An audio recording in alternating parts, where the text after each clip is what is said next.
السلام علیکم ورحمۃ اللہ وبرکاتہ۔ وقت کے تقاضوں کے مطابق معجزات۔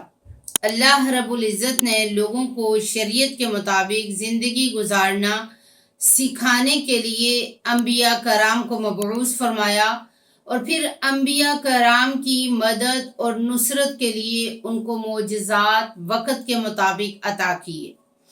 جیسا کہ موسیٰ علیہ السلام کے دور میں جادوگری عروج پر تھی تو اللہ رب العزت نے ان کو یہ معجزہ عطا فرمایا کہ ان کے عصا کو اژدہا بنا دیا جاتا تھا، اور جب جادوگروں سے ان کا مقابلہ ہوا تو اللہ رب العزت نے ان کو کامیابی عطا فرمائی۔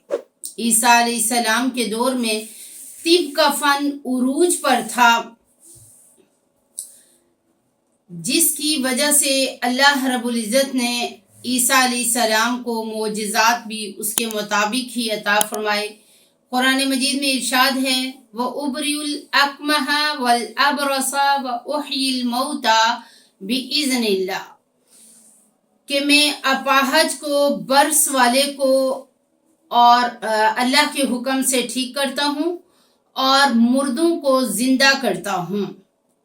حضرت عیسیٰ علیہ السلام قم بِإِذْنِ اللہ کا لفظ فرماتے تھے تو مردہ تھوڑی دیر کے لیے زندہ ہوتا تھا اور پھر وہ فوت ہو جاتا تھا۔ جب آپ صلی اللہ علیہ وسلم کی باری آئی، آپ اس دنیا میں تشریف لائے تو اس وقت عربوں میں زبان دانی کا فن عروج پر تھا اور عربوں کو اپنی زبان پہ بڑا ناز تھا۔ باقاعدہ اوکاز کا میلہ لگتا تھا جس میں ہزاروں اشعار پڑھے جاتے تھے۔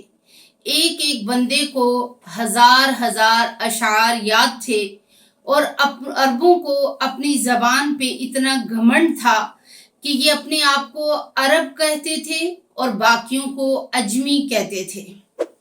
عرب کے معنی فصاحت و بلاغت والے اور اجمی کے معنی ہیں گونگا، اور یہ ان کی زبان پر گھمنڈ تھا۔